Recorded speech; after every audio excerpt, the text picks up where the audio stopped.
Es un placer darles la bienvenida a nuestra quinta transmisión del ciclo de conferencias Diálogos para una cultura de paz en las escuelas, valores que nos unen, respeto que nos fortalece. Soy Berta Galván y es un gusto encontrarles el día de hoy. En esta sesión abordaremos la línea temática Valoración de la diversidad, en la cual discutiremos temas de relevancia social que contribuyen a crear entornos escolares que sean pacíficos, participativos y empáticos.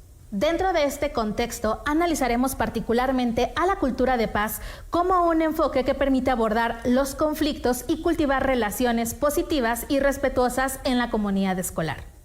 Con este objetivo, contaremos con la colaboración de Iván Escalante Herrera, quien nos hablará del tema Construyendo Puentes, estrategias para una enseñanza pacífica, solidaria y democrática en el aula y la escuela. Pero antes de escucharle, vamos a conocer un poco más acerca de su sobresaliente trayectoria. Iván Rodolfo Escalante Herrera, maestro de Educación Primaria por la Escuela Nacional de Maestros, licenciado en Educación Especial por la Escuela Normal de Especialización. Es también maestro en Ciencias en el área de Educación por el Centro de Investigación y Estudios Avanzados del Instituto Politécnico Nacional. Es profesor e investigador de la Universidad Pedagógica Nacional desde 1980, así como de la Facultad de Ciencias Políticas y Sociales de la UNAM, de la Universidad Iberoamericana y de la Universidad de las Américas.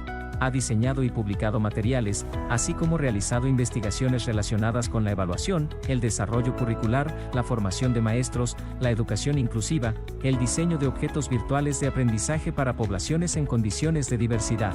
Actualmente es responsable de la Maestría en Gestión de la Convivencia en la Escuela, Violencia, Derechos Humanos y Cultura de Paz de la Universidad Pedagógica Nacional. Es un gusto saludarles. En esta ocasión vamos a abordar un tema muy interesante que lo hemos denominado Construyendo Puentes, estrategias para una enseñanza pacífica, solidaria y democrática en el aula y en la escuela. Yo quisiera poner a su consideración en primer término una cuestión que resulta harto conocido de todos nosotros, es decir, cómo viven los niños, las niñas, los adolescentes y los jóvenes la experiencia escolar cotidiana.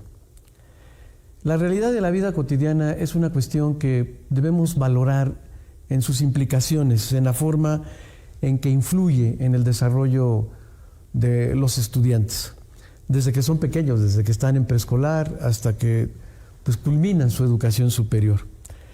Yo creo que esta influencia es tan significativa que de alguna manera los marca, por decirlo de alguna forma, para el resto de sus días. Jackson, que es un autor que ha abordado la temática de la cotidianeidad en la escuela, tiene un libro muy interesante que se llama La vida en las aulas. En él nos plantea una serie de elementos que están vinculados a la cotidianeidad del trabajo en el aula. Él comienza diciendo que pensemos en que la institución educativa, la escuela, las aulas, es un lugar donde los alumnos conviven muy estrechamente con sus compañeros. Hay una intimidad, digamos, que se comparte durante muchas horas en el día. Y si a esto le agregamos los días, las semanas, los meses, los años que pasan en la escuela, nos podemos dar cuenta de la influencia que la institución puede tener sobre todos nosotros. Creo que hemos tenido, los que estamos o lo que hemos pasado por las aulas, recuerdos muy importantes y muy interesantes de todo tipo. Algunos muy alegres, otros tristes, otros amargos. Aquí lo importante es pensar que esta convivencia cotidiana va determinando unas formas de ir integrando o conceptualizando la realidad. No solamente nos permite acceder a los contenidos escolares del currículum, sino que también es un proceso en el que nos socializamos. Es un proceso mediante el cual nosotros vamos aprendiendo una serie de habilidades o vamos desarrollando una serie de habilidades de tipo social, de tipo comunicativo. Y esto es parte del proceso de socialización. De esta manera nos vamos formando como personas, como ciudadanos, es una dimensión de la formación social. Obviamente que hay una serie de rituales, hay una serie de aspectos que de alguna manera distinguen el ámbito de la escuela, el ámbito del trabajo escolar. las rutinas, los rituales, las prácticas que se repiten constantemente, todos aquellos elementos que forman parte incluso de la organización del tiempo, del espacio. Son cosas que distinguen de manera muy particular en relación con otras instituciones a la escuela. La escuela funciona así. Históricamente se ha construido y se ha constituido como tal a partir de estas formas de llevar a cabo el trabajo habitual. Sin embargo, es importante pensar que cada alumno vive de manera diferente esa experiencia escolar, lo cual puede determinar muchas de sus actitudes, sus disposiciones hacia el aprendizaje, sus intereses, sus motivaciones y la forma en que también se involucra en el trabajo escolar. Es decir, dependiendo de quién soy, dependiendo de dónde venga, dependiendo de mis propias experiencias que se han constituido a lo largo de mi escolarización, obviamente que vivo de manera diferente. No todos, es decir, no podemos pensar que todos viven de la misma manera. Influyen muchos aspectos. ¿De dónde provengo? El ámbito social, cultural, familiar del que vengo. Mi propia condición como persona, incluso hasta mi aspecto, es un factor que va a estar presente en esta manera de vivir diferenciadamente la experiencia escolar. Esto es muy importante entenderlo por lo que voy a manejar después. No todos los niños viven de manera uniforme, ¿sí? Y esta experiencia escolar, y sobre todo las implicaciones son diversas. Unas son muy positivas, otras son muy negativas. Si nosotros pensamos en nuestra propia experiencia, nos daríamos cuenta de que hemos tenido etapas, momentos poco agradables. Y esto nos ha afectado de alguna forma. Algunos lo podemos superar, otros no. Aquí lo importante es reconocer que mediante la acción docente, la escuela establece una dinámica de trabajo orientada a la atención de las necesidades de los alumnos, que parte sobre ciertas bases de homogeneidad, aunque marca diferencias también en las formas en que procede, dependiendo de las características de los alumnos, ¿sí? Muchas veces esta manera de llevar a cabo el proceso de trabajo escolar marca diferencias también. Es decir, no todos los alumnos son tratados de la misma manera, ¿sí? Depende de muchos aspectos. Sobre todo algo que nosotros reconocemos como una parte que es intrínseca a la idea de educar, el aprovechamiento escolar. Este es un factor muy determinante que implica valoraciones sobre las personas, sobre los alumnos. En la actualidad, la escuela enfrenta una serie de retos que es importante considerar.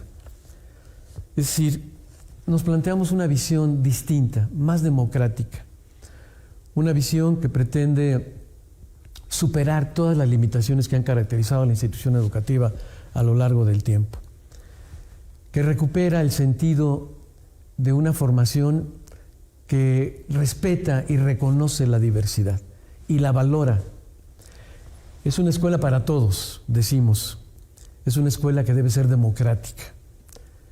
Una escuela intercultural que reconoce esa diversidad que es tan importante y que se manifiesta de diversas formas. No solamente tiene una expresión de carácter étnico o lingüístico, también tiene que ver con nuestros usos, con nuestras costumbres, con nuestras creencias, con la forma en que hemos ido, de alguna manera, elaborando una concepción del mundo, y que es producto de ese contexto en el que vivimos. También hablamos de una escuela para la paz, una escuela que tiene que responder de alguna manera a las condicionantes de este mundo externo tan difícil que en esta época nos ha tocado vivir. Las formas de violencia son diversas y han afectado seriamente a la sociedad, pero particularmente a la escuela. Las formas de expresión de esta violencia son distintas.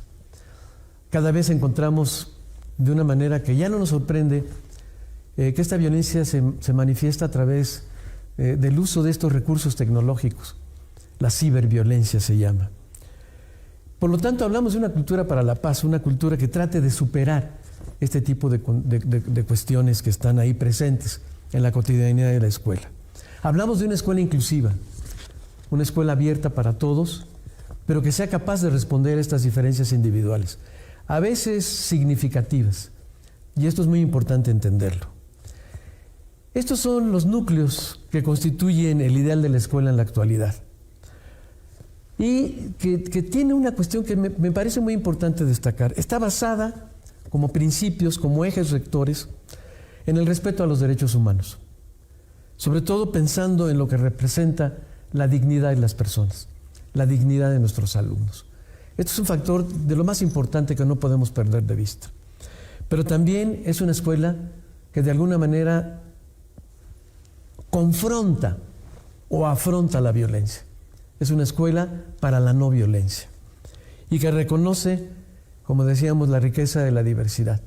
Y yo subrayaría un aspecto que me parece de lo más importante, que debe tomar en consideración la individualidad, pero también el hecho de que está formando a sujetos que de alguna manera han de vivir en una sociedad difícil, compleja, violenta, competitiva. Por lo tanto, es una responsabilidad muy grande la que enfrentamos, pues sobre todo pensando en nosotros, los maestros, que tenemos una labor fundamental en este proceso. Nosotros somos los encargados de impulsar estos núcleos, nadie más, porque si bien está expresado en una serie de documentos, en los planes y programas de estudio, en los planteamientos de la nueva escuela mexicana, independientemente de eso, quien lo impulsa, quien lo concreta en los hechos, en las acciones cotidianas, en el día a día, somos nosotros, los maestros, desde el preescolar hasta la educación superior. Ahora, pues, ¿cómo podemos empezar a construir puentes? A mí me pareció muy interesante el título de esta plática con ustedes, porque me parece que debemos tomar una serie de aspectos en cuenta que van a determinar en gran medida nuestras posibilidades, en el sentido de lo que tenemos que poner en juego y que tiene que ver con las condiciones que prevalecen en cada institución educativa. Yo parto de un principio que me parece muy importante tener en cuenta. Todas las escuelas son distintas. No hay una escuela que sea igual, a pesar de que estén incluso en una misma colonia, en un mismo barrio. La diferencia la constituyen los propios sujetos que la conforman. Los maestros, su experiencia, los directivos, los alumnos, los padres de familia, el contexto, todo eso determina las diferencias institucionales. Si bien hay elementos, sobre todo desde el punto de vista de la organización, del funcionamiento, del partir de propuestas curriculares similares, cada escuela construye su propia experiencia de manera singular. Por lo tanto, hay una serie de condiciones que tenemos que reconocer en cuanto a su organización, en cuanto al desarrollo de la propia experiencia educativa. Es decir, esta singularidad le da un toque especial y le exige poner en juego una serie de recursos en función de esas condiciones. Por un lado, debemos tener en cuenta una serie de exigencias normativas que están presentes como parte de la organización del sistema. Un sistema educativo tan complejo como el nuestro no puede funcionar sin esa base de una serie de regulaciones que permiten establecer condiciones mínimas para la atención. Esto es importante reconocerlo. Pero también hay una serie de recursos pedagógico-didácticos para el desarrollo de nuestra labor educativa. Y estos recursos pedagógico-didácticos varían. Hay instituciones que tienen una gran cantidad de estos recursos, hay otras que no los tienen, que difícilmente pueden integrar estos elementos como parte del trabajo cotidiano. Una parte que nos corresponde de manera fundamental es la capacidad para diversificar nuestras metodologías para la enseñanza. Si bien los planes y programas de estudio pueden marcar ciertas pautas, dar ciertas ideas, sugerir ciertos procedimientos, ciertas estrategias, quien determina la metodología más pertinente en función de las necesidades de los alumnos somos nosotros, los maestros. Es una de las partes más importantes de nuestra labor, la capacidad para diversificar nuestras metodologías. Y un elemento que me parece fundamental, hablamos de la nueva escuela mexicana, de los nuevos planes y programas de estudio, pero la manera en que se concretan esas propuestas curriculares, pues recae fundamentalmente en la acción docente. El desarrollo curricular es algo que se establece a partir de justamente las acciones que nosotros somos capaces de construir cotidianamente. Nosotros, por decirlo de alguna manera, aterrizamos las propuestas curriculares. Y, consecuentemente, también llevamos a cabo una serie de procedimientos evaluativos con base en criterios que cada vez van aclarando más cuál es la función de la evaluación. Estamos superando la idea de la evaluación como una instancia de corroboración de lo aprendido y de sanción. Yo creo que no. Paulatinamente comprendemos que la evaluación puede ser un elemento metodológico de la mayor importancia al permitir reconocer las cualidades, necesidades, problemáticas que un alumno puede enfrentar y retroalimentarlo. Es decir, se constituye en un elemento que nos proporciona una información de lo más valioso. Por lo tanto, esto también forma parte de una serie de elementos que nos permiten entender de otra manera nuestra labor educativa. Pero hay otra parte que también es muy importante. Hay que superar la idea de que el maestro trabaja solo, aislado, en su salón. Yo creo que debemos reconocer la forma en que en las instituciones educativas se establece la relación entre los propios maestros, ¿sí? Es decir, cómo nos comunicamos con nuestros colegas, de qué manera esta relación enriquece nuestro propio trabajo, nos proporciona idea, podemos dialogar con ellos, reflexionar sobre una serie de problemáticas que enfrentamos, dudas a partir de los propios retos que los alumnos nos plantean o las propuestas curriculares. Yo creo que esta relación entre maestros se tiene que enriquecer, es un factor muy importante. También la relación con los padres de familia. Si nosotros pretendemos ayudar a nuestros alumnos, yo creo que este vínculo con los padres es fundamental y lo tenemos que recuperar. Se ha perdido y sabemos que se ha perdido por una serie de razones extra escuela, pero de alguna forma este es un aspecto fundamental de la labor pedagógica. Por supuesto, ¿cómo nos relacionamos con nuestros alumnos? Esta relación es fundamental, una relación sobre la que tenemos que reflexionar y yo voy a plantear un poco más adelante también. Es reflexionar sobre lo que habitualmente implica este vínculo y que a veces no es la mejor manera de llevarlo a cabo como lo llevamos. Otro aspecto que no podemos obviar es el de la violencia en la institución. Un tipo de violencia que puede ser directa, física, verbal. Nos hemos dado cuenta en estos tiempos que puede ser incluso hasta fatal. Se manifiesta de maneras tremendas. Pero también hay otro tipo de violencia. La violencia que podríamos denominar como violencia simbólica. Una violencia que se ejerce desde una perspectiva más cultural, ¿sí? Es sutil, no es como la violencia directa, sino que se va ejerciendo a través de comportamientos, actitudes, formas de relación con los alumnos. Esto es una parte también que abordaremos en el plano de las estrategias. Y sobre todo debemos entender cuáles son las implicaciones de este tipo de violencia para nuestros propios alumnos. La violencia simbólica, cultural, es un tipo de violencia que al alumno lo marca fuertemente. Consideraremos cuáles son estos tipos de violencia que a veces no solamente entre compañeros se manifiestan, sino nosotros la ejercemos, posiblemente sin tener ningún propósito en especial o incluso de manera inconsciente. Y finalmente otro aspecto, ¿cómo gestionamos las formas de convivencia cotidiana en nuestros alumnos? Sobre todo unas formas de convivencia que permitan, digamos, contrarrestar la violencia existente.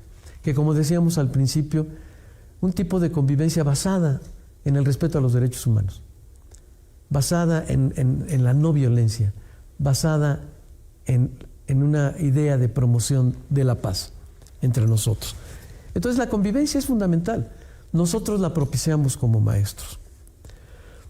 Así empezamos a entrar a un aspecto que me parece importante reconocer. La construcción de contextos de convivencia y de participación son fundamentales para hablar de distintas formas de o de estrategias diversas. En este caso, hablamos de prácticas excluyentes, ¿sí? La exclusión es un factor muy característico de la institución educativa, paradójicamente. Es decir, muchos autores han abordado esta problemática. Bourdieu, por ejemplo, cuando habla de la reproducción, una de las características de esta reflexión que él lleva a cabo es precisamente relacionada con las formas en que los mecanismos del trabajo escolar van excluyendo a cierto tipo de alumnos según sus condiciones sociales, culturales, relacionadas con sus habilidades, sus capacidades intelectuales. Es decir, la exclusión es un factor que está presente en la escuela. Simplemente si nosotros analizáramos las estadísticas de cómo se va excluyendo a lo largo de la carrera, de los ciclos escolares a los alumnos, nos daríamos cuenta que seguramente hay una serie de factores, externos a la institución educativa, pero también internos. La exclusión es un factor tremendo, es un factor que caracteriza la vida en las escuelas. Pero también paralelamente estamos en una condición en la que hablamos de prácticas incluyentes. Contradictoriamente existen, son como dos caras de la misma moneda. Las prácticas incluyentes van implicando una serie de acciones que toman en cuenta las necesidades de los alumnos. Y esto supone el actuar en consecuencia, tratar de contrarrestar aquel tipo de acciones que excluyen e ir incorporando propuestas, estrategias, metodologías que involucren más procesos de inclusión, independientemente de las condiciones individuales, de las condiciones que van determinando o caracterizando a cada uno de los alumnos. Yo hablaría, entrando ya al plano de lo que deben ser las posibles estrategias que yo quiero poner a su consideración. No lo voy a plantear en una perspectiva de estas son propuestas que no tienen vuelta de hoja. Si las aplican, los resultados serán magníficos. No.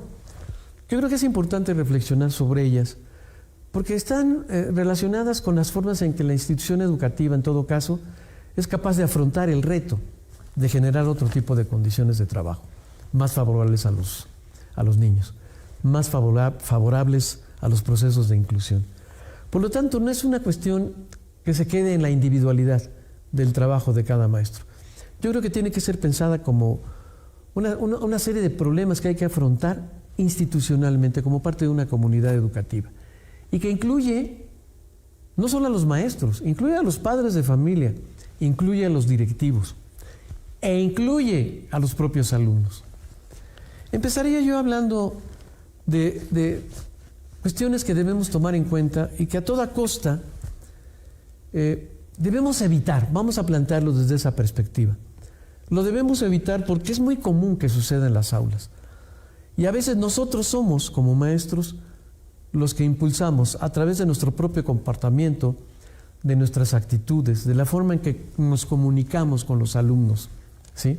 De la forma en que establecemos esta relación o esta interacción comunicativa con ellos.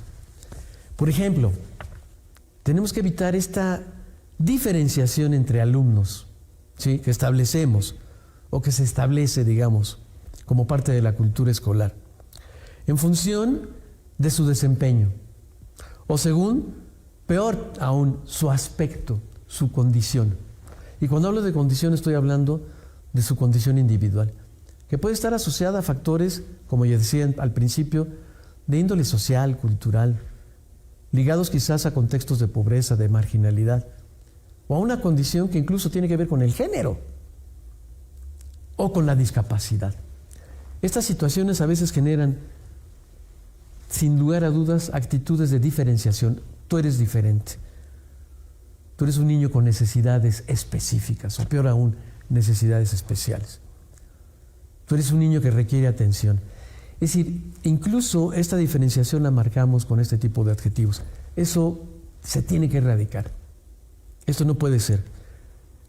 El relegamiento es otro factor. A veces relegamos a los chicos en función de un tipo de comportamiento, ¿sí? Y los relegamos no solamente de las actividades en el aula, de participar en ciertas juegos, en ciertas prácticas, en ciertos ejercicios. A veces también los relegamos de las actividades recreativas y sociales. Muchas veces sí, tiene que ver con su comportamiento, pero tendríamos que pensar cuáles son las implicaciones para él cuando él es apartado. Este es un factor que de alguna manera va a influir y va a significar otras formas de entender esa dinámica que se establece con sus propios compañeros, con el maestro, y que puede tener un resultado negativo también. La exclusión o segregación de actividades y experiencias de aprendizaje grupales. A veces tenemos chicos difíciles, les decimos, ¿no? Lo cual, bueno, es un adjetivo que no tendríamos que usar. Yo hablaría de chicos cuyas condiciones implicarían un tipo de relación distinto. Cómo buscar que estos chicos puedan tener, digamos, una forma de participación acorde a sus propias maneras de ser, ¿no? Pero lo importante es no relegarlo, no aislarlo, no ponerlo en la parte de atrás haciendo una tarea distinta a la que hacen todos. Eso lo tenemos que evitar a toda costa. Las actitudes de indiferencia o incluso de invisibilización del niño por parte del maestro y los alumnos. A veces ni nos damos cuenta. Nos vamos olvidando de ese chico, lo vamos haciendo a un lado. A veces hasta se nos olvida su nombre. Es terrible para un alumno. Es invisibilizarlo, es negarlo, ¿sí? Es como si no existiera. Imaginemos una experiencia de esa naturaleza en nuestra propia persona. No existimos, ¿sí?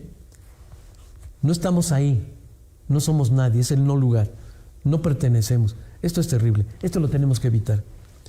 Tenemos que aprender a relacionarnos con esta clase de niños que en algún momento, pues sí, quizás puedan tener comportamientos disruptivos, pero hay que ganárnoslo de otra manera.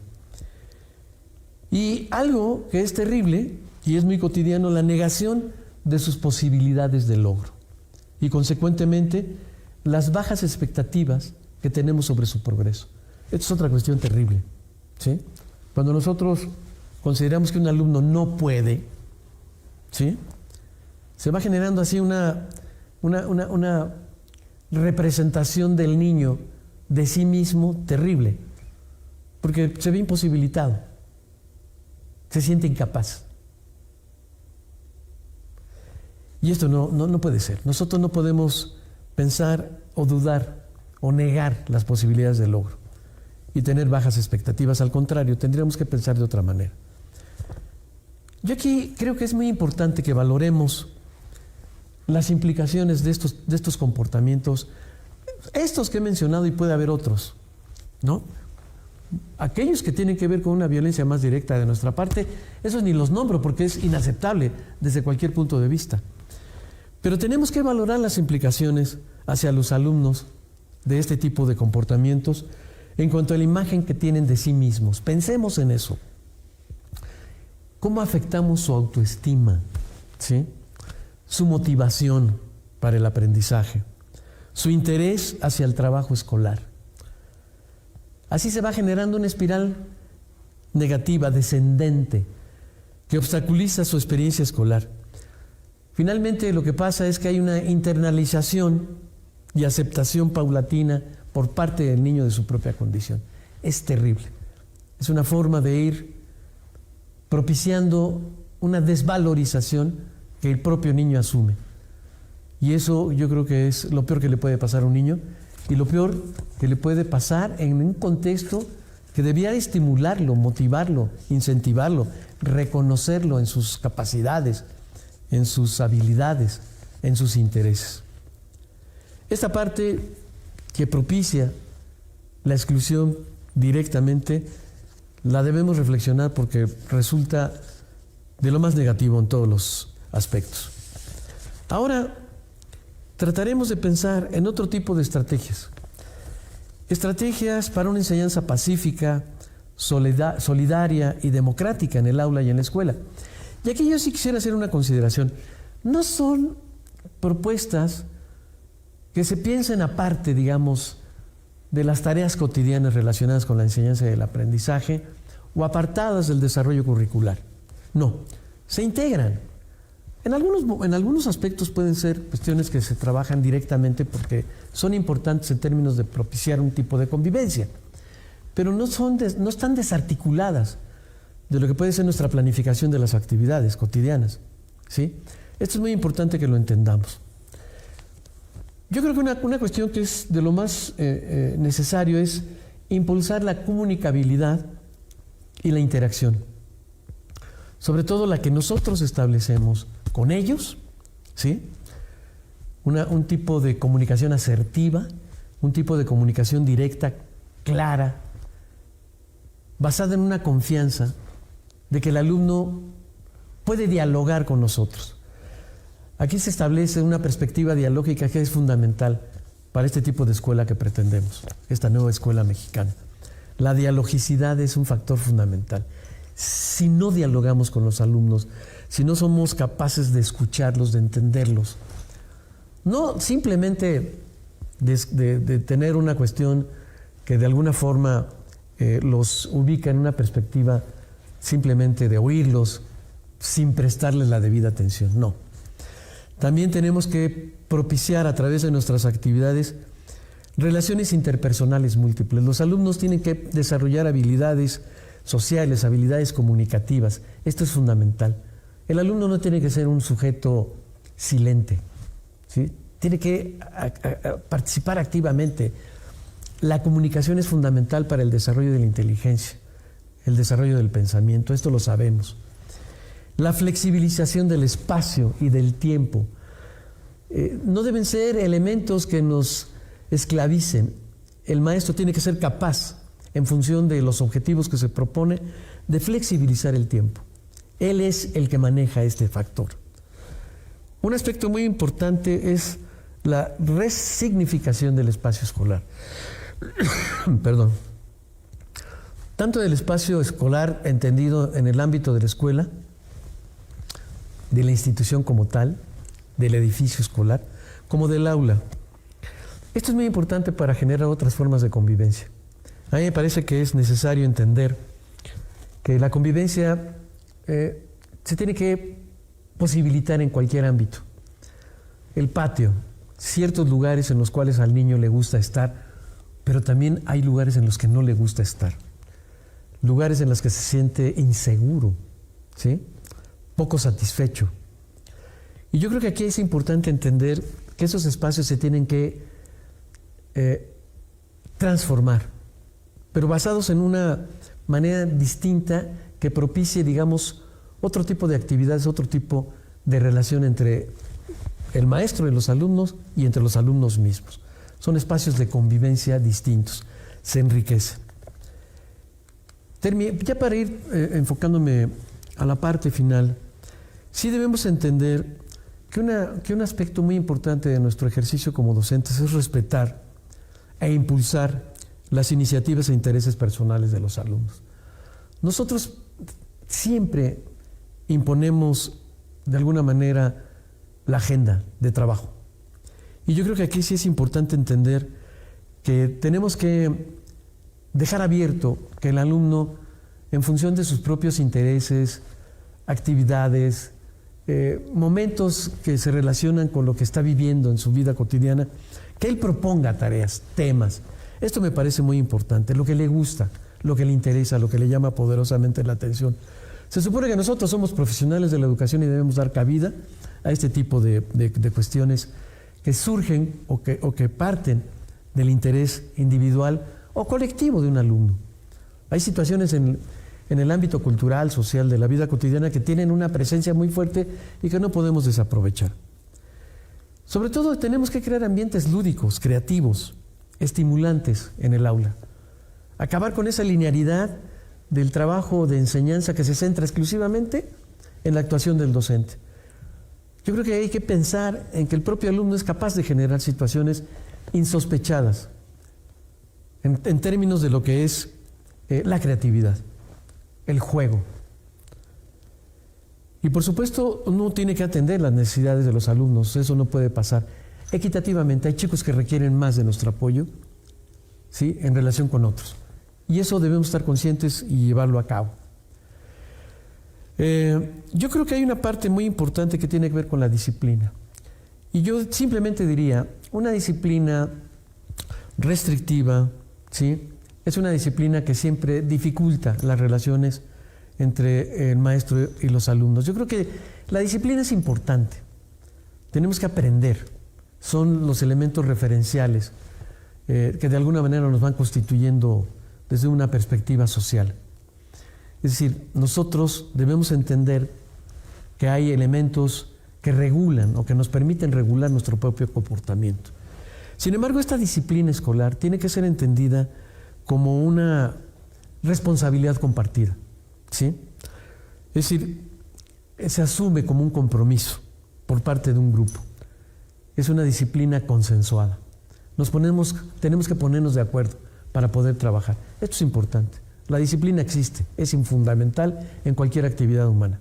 Pero si se asume conscientemente y como parte de una responsabilidad, tiene un sentido distinto, formativamente hablando. Y finalmente, yo creo que esta tarea pedagógica que nosotros llevamos a cabo tiene que posibilitar que todo el mundo tenga acceso y participe activamente de las actividades y de los recursos. Nadie tiene por qué ser limitado en esto. Todos tienen que tener cabida. Y nosotros nos la tenemos que ingeniar para lograr esto. Somos capaces de desarrollar distintas actividades. El maestro tiene que explotar esta vena creativa. Si le estamos pidiendo al alumno que así lo sea, pues nosotros yo creo que tenemos muchos recursos. No solamente por la formación que tenemos, sino que creo que también por un interés permanente para descubrir nuevas opciones, materiales, recursos, estrategias, técnicas. Las tecnologías es un factor que nos ayuda muchísimo. No podemos despreciarlo. Se habla de una ciberescuela en la actualidad y esto no lo podemos ignorar ni perder de vista. A veces satanizamos el uso de ciertos recursos en el aula. El celular a veces se constituye en un factor enajenante, pero también puede ser un aliado, ¿no? Entonces, esta búsqueda de opciones, de recursos, es parte de nuestro trabajo. Consecuentemente, debemos involucrarlos. Esto me parece fundamental, no relegarlos. Todos los alumnos deben participar de alguna manera, tomando en cuenta lo que ya mencionábamos anteriormente, sus intereses, sus formas de actuar, sus habilidades, sus capacidades, destrezas. Yo creo que esto es parte del reconocimiento de esa persona en singular. Pues yo espero que estas serie de consideraciones les sean de utilidad. Les agradezco muchísimo su atención y seguiremos en comunicación. Muchísimas gracias.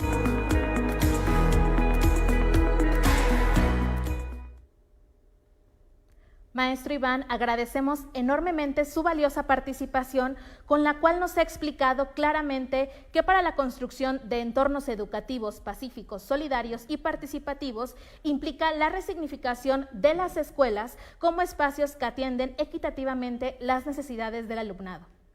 Ahora daremos paso a nuestra dinámica de preguntas y respuestas, para lo cual doy nuevamente la bienvenida al maestro Iván. Buena tarde, maestro. Buenas tardes, muchísimas gracias. Vamos a presentar la primera pregunta, si le parece. Nos dice Marisela Obando: ¿cómo podemos construir una disciplina consensuada? Bueno, yo creo que el construir una disciplina es establecer ciertas reglas básicas que permitan una convivencia en la que no existan abusos, en la que no exista, digamos, una forma caótica de llevar a cabo el trabajo. El alumno puede reflexionar sobre la importancia de alcanzar determinados objetivos cuando se lleva a cabo una tarea. Y eso implica un compromiso que se tiene que asumir colectivamente.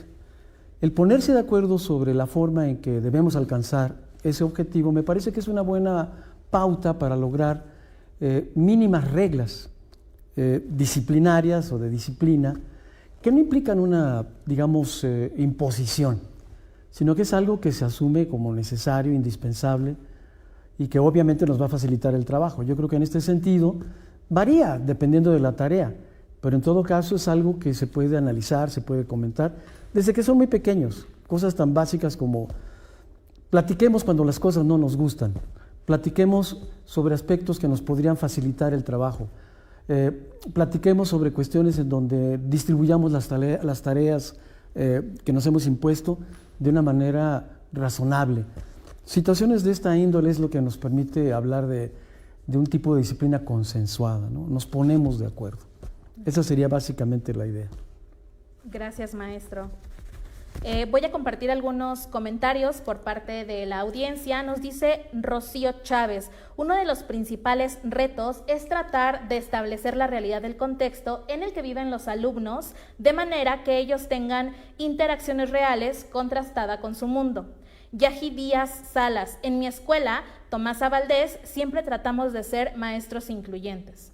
Maestro Luna nos dice: estoy de acuerdo que la comunicación entre padres y maestros es un factor muy importante para la convivencia sana en las escuelas, basada en el respeto de los derechos humanos de cada persona. Así se dará un ambiente de inclusión y de no violencia. Vamos con la segunda pregunta, maestro. Nos dice Viviana Flores: ¿cómo hacer más llevadera esta convivencia? Cuando te enfrentas a contextos en donde tenemos alumnos que no tienen a veces interés en el estudio, asisten por tomarlo como un escape donde la indiferencia prevalece. Claro, pues esto llega a suceder, es tan cotidiano que uno a veces enfrenta situaciones que difícilmente encuentra uno la salida para resolverlas. Yo me baso mucho en la idea del diálogo. A mí me parece que es muy importante tratar de conocer a esos chicos. ¿Por qué razón se comportan de esa manera? ¿Cuál es la causa que propicia ese tipo de actitudes?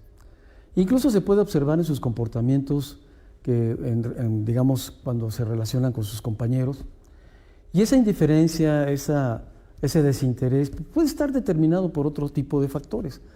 Y yo creo que esto es importante conocerlo. A veces los factores tienen que ver con una situación, una condición, digamos, ligada a problemas de carácter personal, a nivel familiar, a nivel de, digamos, de su convivencia en el ámbito social donde se desenvuelven.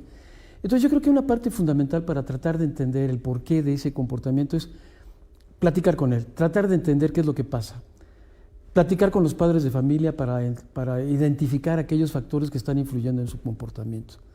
A veces son cosas que verdaderamente resultan, digamos, muy complejas, muy difíciles, pero que uno tiene que actuar en función de ellas, pero otras no lo son. Y a veces ese desconocimiento de lo que el chico vive cotidianamente en su hogar o en el ámbito escolar, en el ámbito comunitario, y en la misma escuela, propicia ese comportamiento. Yo creo que un factor importante es conocer ese tipo de problemas, dialogando con el alumno, platicando con él de una manera muy sencilla, muy abierta, para tratar de identificar qué es lo que está pasando. Gracias, maestro. A propósito justamente de conocer pues, más acerca de este contexto que viven en sus comunidades, las y los alumnos, nos dice Rocío Vigueras Chávez: las habilidades sociales se han venido mermando desde el hogar. Algunos prefieren la comunicación impersonal, creen que así tienen menos responsabilidad respecto al otro y eso lo llevan a la escuela. Eli Pérez: una acción excluyente es no respetar el interés superior de niñas y niños desde la primera infancia. Perla: es muy importante la convivencia entre padres de familia y maestros, ya que nos lleva a un ambiente sano. Nosotros somos un ejemplo para las y los alumnos. La siguiente pregunta nos dice Eli Pérez: ¿qué estrategias novedosas nos puede recomendar, maestro, para ayudar en la inclusión de todas las niñas y los niños en la primera infancia? Bueno, yo así en términos de estrategias específicas me parece que está en función de las necesidades de cada alumno. Pero evidentemente que hay una serie de condiciones o situaciones que uno puede establecer como parte de las formas en que cotidianamente llevamos a cabo el trabajo, que permiten a los alumnos interactuar, que permiten a los alumnos llevar a cabo una serie de actividades sin condicionamientos. Entonces, a mí me parece que la forma en que nosotros vamos construyendo ese ambiente de aprendizaje es fundamental. Es decir, cómo un niño o como un grupo de niños puede tener diversas opciones de trabajo en el aula misma o fuera del aula, al abordar los temas, al abordar los materiales de trabajo. Es decir, yo creo que hay un principio que es fundamental: propiciar que el alumno tenga mayor capacidad para decidir lo que quiere hacer y cómo hacerlo. A mí me parece que ese es un principio fundamental para propiciar la inclusión. Es decir, yo no puedo regular todo el tiempo el comportamiento de los alumnos, pero sí puedo generar condiciones en el aula que le permitan actuar con mayor libertad.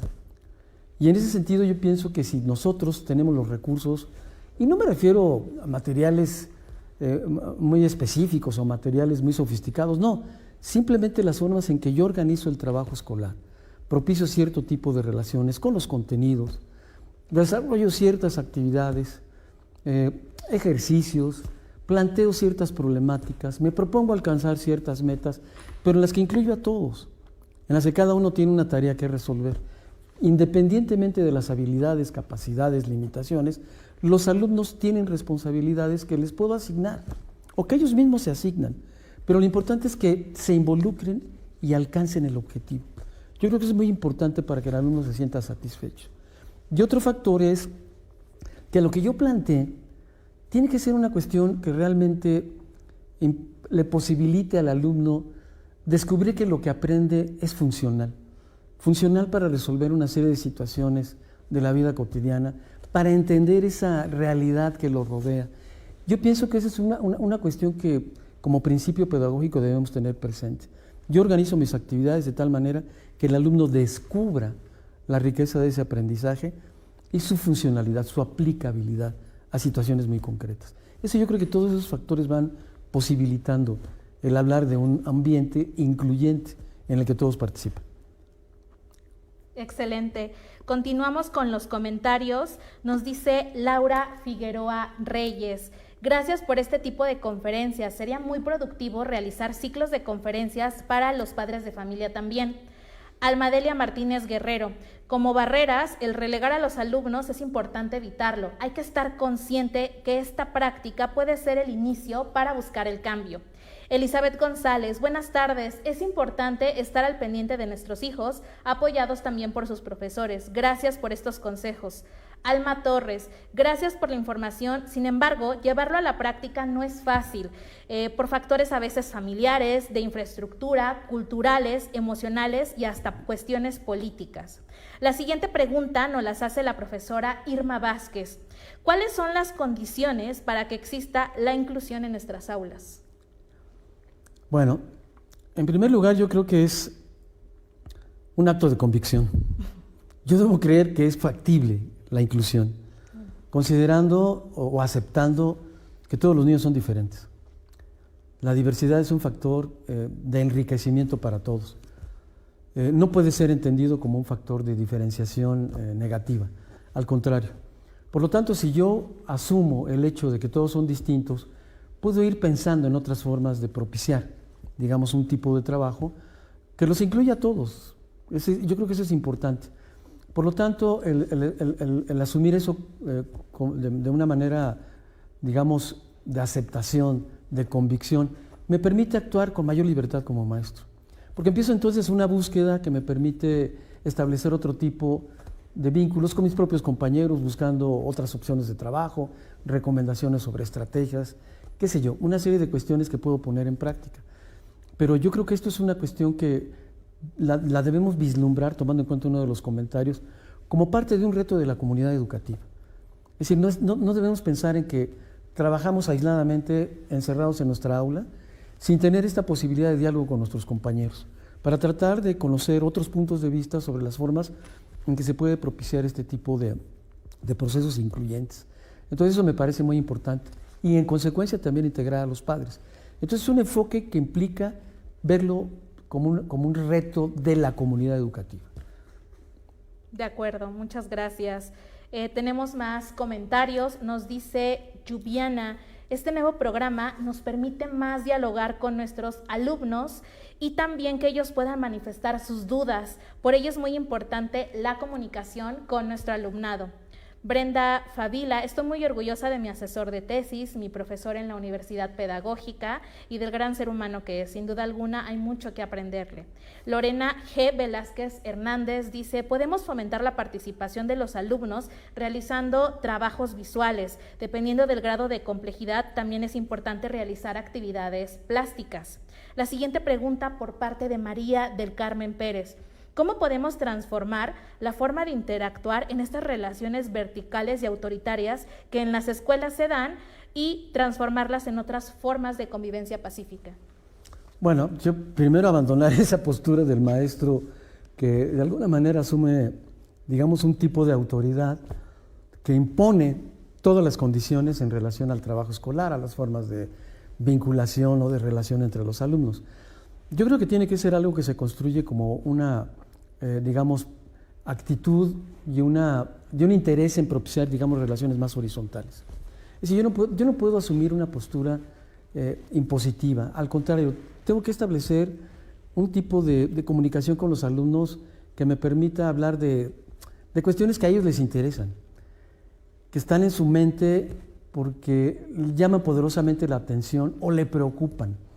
Y en este caso yo creo que estas relaciones más horizontales, en las que me pongo al mismo nivel, al tú por tú, eso me parece que es muy importante. El maestro tiene que abandonar una postura autoritaria y establecer un vínculo más relajado, ¿no? Yo creo que esto abre posibilidades increíbles cuando el alumno siente que el maestro le está brindando su confianza y se abre para tratar de conocer cuáles son las cosas que le preocupan, los asuntos que lo están afectando.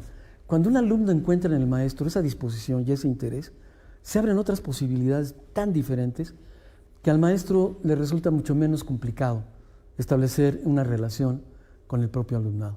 Entonces yo creo que ese es un principio fundamental. No asumir una postura que imponga el punto de vista del maestro.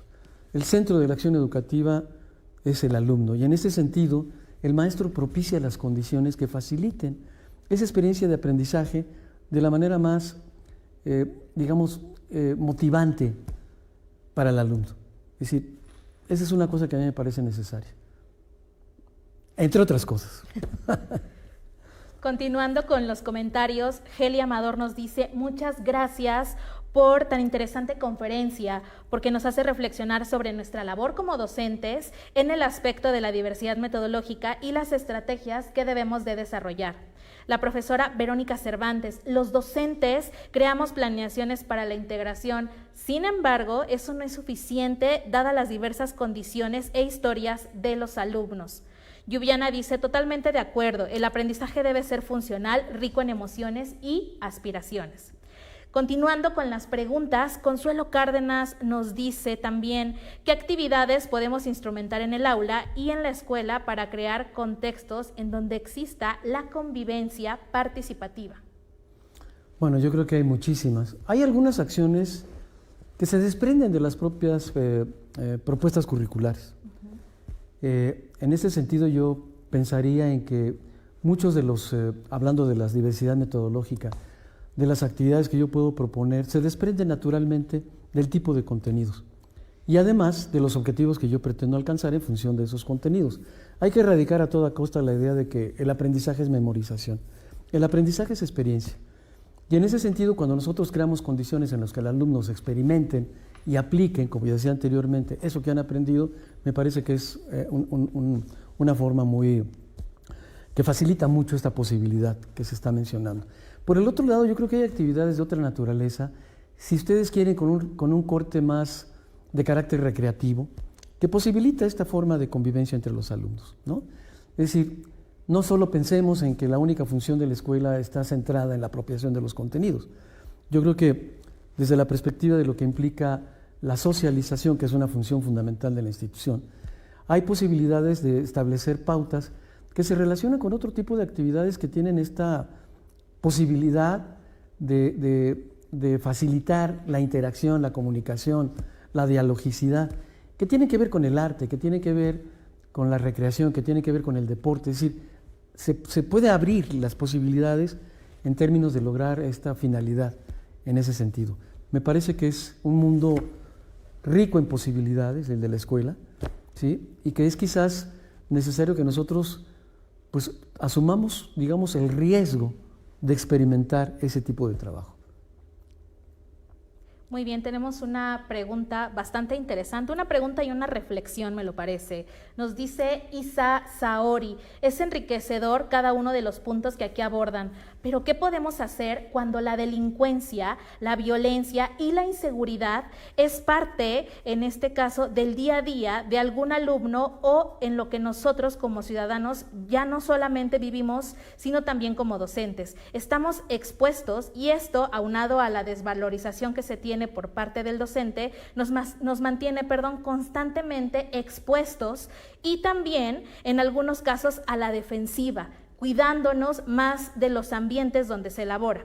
Con ello quiero aunar que la relación alumno-maestro la mayoría de las veces es recíproca de respeto y afecto, pero ya con los tutores o personas ajenas es cuando en ocasiones puede surgir un conflicto. Entonces, recuperando nuevamente la pregunta, nos dice la maestra, ¿qué podemos hacer ante estas situaciones? Hay ambientes muy difíciles, claro, contextos en los cuales de alguna manera la escuela se ve sitiada, incluso podríamos utilizar ese término, donde la violencia ejerce una influencia tremenda, dificulta mucho el trabajo de los maestros. Una pauta que seguimos en la maestría en gestión de la convivencia en la escuela es tratar de construir un dispositivo que permita recuperar estos principios de la no violencia, del respeto a los derechos humanos, de la cultura de paz. Pero esto involucra, digamos, esta construcción de un dispositivo, el reconocimiento de todos aquellos factores que pueden estar influyendo de manera específica en una institución. Hay un proceso, llamemos diagnóstico, que permite identificar esos problemas y sobre todo la forma en que están afectando a la institución educativa. Pueden estar en los sujetos, pueden estar en el entorno, pueden estar en los padres. Pero aquí el reto de construir un dispositivo de intervención implica involucrar a la comunidad educativa en el reto. Y dependiendo de las condiciones de la institución educativa, ese dispositivo responde de manera particular a ese contexto. Obviamente que hay distintos aspectos que implican, de alguna manera, recuperar la institución como una institución en donde la convivencia puede posibilitar el afrontar este tipo de retos. Pero creo que es una cuestión que, no puedo especificar tan en detalle porque tendríamos que ver qué tipo de problemas hay. Pero supone, digamos, como decía yo en la presentación, dialogar como primer elemento, establecer un tipo de relación con los padres de familia para identificar las cosas comunes y aquellas que de alguna forma están influyendo negativamente en el vínculo. Es decir, formas en las que de alguna manera se pudiera ir integrando un tipo de relación distinto que de alguna forma nos permita ir afrontando los conflictos. Es decir, yo creo que la violencia se traduce en diferentes tipos de conflicto que requieren de una atención y la dialogicidad es el punto de partida para esto. Claro, estoy hablando de manera muy general porque en cada lugar las cosas se presentan distintas y las respuestas que se pueden dar también son diferenciadas. Pero el principio es igual. Identifiquemos cuáles son los problemas y en función de la identificación de esos problemas y su naturaleza y complejidad, establezcamos una serie de pautas que nos permitan afrontarlos, ¿sí? Y en ese sentido, trabajemos conjuntamente. Trabajemos porque los padres obviamente tienen también distintas actitudes, distintas, representaciones de lo que está pasando en la propia institución educativa, distintas disposiciones, pero nos sorprendería ver el interés que pueden tener para cambiar las cosas. Entonces tiene que ser una función o tiene que ser un tipo de trabajo comunitario. No creo que esté en la posibilidad ni del directivo aisladamente, ni del maestro aisladamente, ni del padre de familia aisladamente. Es una labor de conjunto que incluye, por supuesto, a los alumnos. Pero es un trabajo sistemático, al que no puede parar, que va avanzando, que va ganando terreno, que va propiciando otras condiciones paulatinas. Es un trabajo duro, difícil, pero se puede realizar. De acuerdo. Tenemos algunos comentarios. Nos dice por aquí la maestra Mía Rivera: me encantaría que se siguiera con estas conferencias, son de gran ayuda para estarnos actualizando. La maestra también por acá, Beatriz Calderón, nos dice: exactamente, el diálogo entre docentes y alumnos es fundamental. Tristemente, con el trabajo que tienen los docentes, se centran más en los aprendizajes que en darle un valor significativo a conocer a cada una y cada uno de los alumnos. Si le parece, maestro Iván, vamos a cerrar con una pregunta que me parece bastante interesante y nos dice la maestra Fabiola Hernández. ¿Por qué hablar de crear puentes para crear relaciones respetuosas? ¿Qué no tendría que ser la manera de conducirnos con los demás basada en el respeto? Pues ese es construir un puente. Son puentes simbólicos, por supuesto. Pero el construir un puente es cuando estoy en la disposición de platicar con un alumno, de conocer qué es lo que le preocupa, por qué está teniendo problemas, qué le gustaría hacer. Cuando me abro y le doy otras opciones de trabajo, cuando tengo la posibilidad de responder a sus inquietudes, cuando le abro la puerta para que él proponga una actividad. Eso yo creo que en ese sentido es hablar de puentes. ¿Sí? Si hablamos de una educación democrática, el alumno debe tener una participación activa. Y también, por supuesto, que tiene muchas ideas y las puede expresar. La habilidad del docente radica en cómo las integro para propiciar un ambiente de trabajo distinto al habitual. Esos son los puentes, de eso se trata. Y yo creo que un puente pues, se va fortaleciendo en la medida en que vamos descubriendo al propio alumno en su riqueza, en sus posibilidades, en su inteligencia, en su emotividad. Y eso me parece que es muy importante, porque al comprender al alumno, tenemos más recursos para inventar cosas, para proponer cosas, de toda índole, ¿sí? Y eso para mí son los puentes. Ese es el construir puentes, cuando estoy más cerca de ellos. Claro, excelente. A nombre de la Secretaría de Educación Pública, le agradecemos, maestro Iván, por su valiosa participación en este cierre del ciclo de conferencias. No, yo les agradezco a ustedes realmente.